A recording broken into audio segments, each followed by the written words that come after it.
नमस्कार दोस्तों, स्वागत है आपका मेरे चैनल पे। दोस्तों आज हम बात करेंगे पाकिस्तान के अवाक सिस्टम को लेके, स्पेशली तब जब दोस्तों वह चौथा अपना अवाक सिस्टम खरीदने वाला है जो कि साब 2000 के नाम से कहलाता है। और इस तरह का ये सिस्टम चाइनीज सिस्टम के अलावा पाकिस्तान के पास शामिल होने जा रहा है। तो चलिए दोस्तों शुरू करते हैं।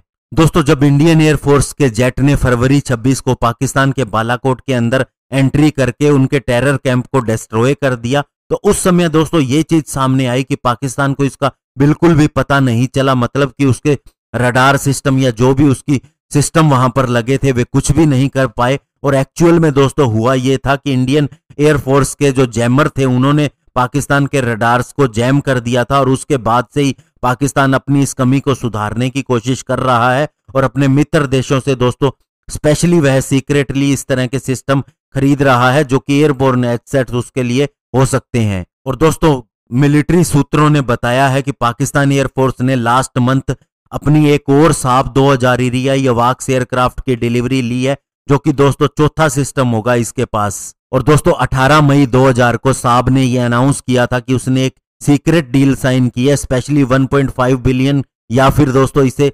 160.5 मिलियन यूएस डॉलर कह सकते हैं, इतने में यह डील की गई थी एक अनडिस्क्लोज्ड बायर के साथ में, जिसमें कि साब 2000 एरियाई airborne early warning and control system deliver किया जाना था। और इसकी डिलीवरी 2020 से 2023 के बीच में होनी थी। और साब ने दोस्तों ये नहीं बताया कि इसका कस्टमर कौन है, क्योंकि उसका कहना था कि कुछ सर्कमस्टांसिस ऐसे हैं कि हम अपने कस्टमर का नाम नहीं बता सकते। और ऐसा ही दोस्तों उसने 2017 में भी किया था जब पाकिस्तान ने 3 अवाक सिस्टम खरीदे थे सीक्रेटली। और तब भी उसने ऐसी ही घोषणा की थी कि हमने इतने रुपयों में ये डील की है, लेकिन कौन इसे खरीद रहा है इसका नाम नहीं बता सकते।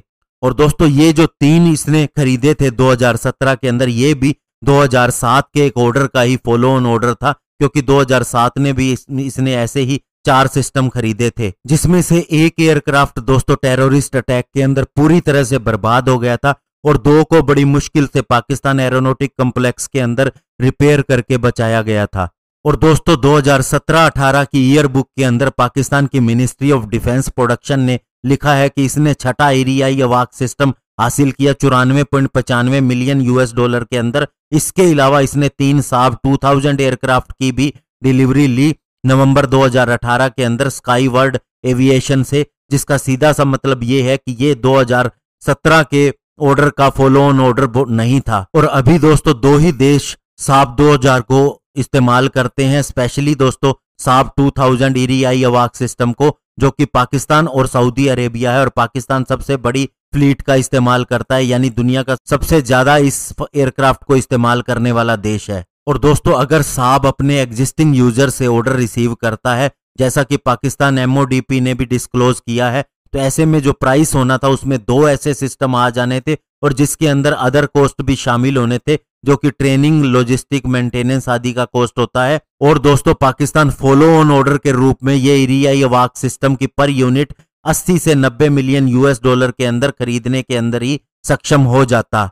और दोस्तों अगर नया यूजर इसे खरीदता तो इसका प्राइस कुछ और होना था। और अभी दोस्तों साब ने ऐसे सिस्टम का प्रोडक्शन भी बंद कर दिया है, तो और अपने नए सिस्टम को वह प्रमोट कर रहा है। तो ऐसे में दोस्तों माना जा सकता है कि ये इसके एग्जिस्टिंग यूजर के द्वारा ही खरीदा जा रहा है, तभी यह उसे दे रहा है। और दोस्तों सऊदी अरेबिया ने लास्ट टाइम 2014 के अंदर इससे यही सिस्टम खरीदे थे और उसके बाद में इनके बीच में कुछ विवाद हो गया था।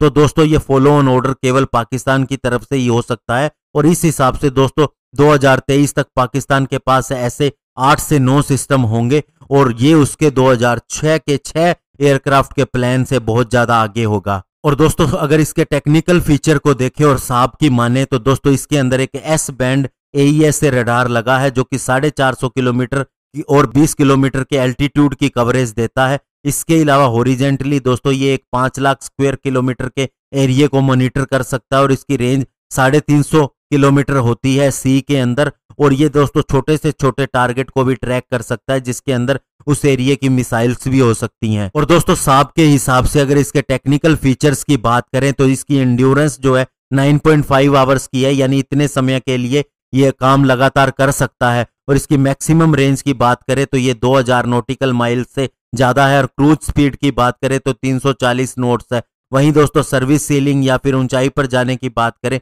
तो ये 30,000 फीट की ऊंचाई तक जा सकता है।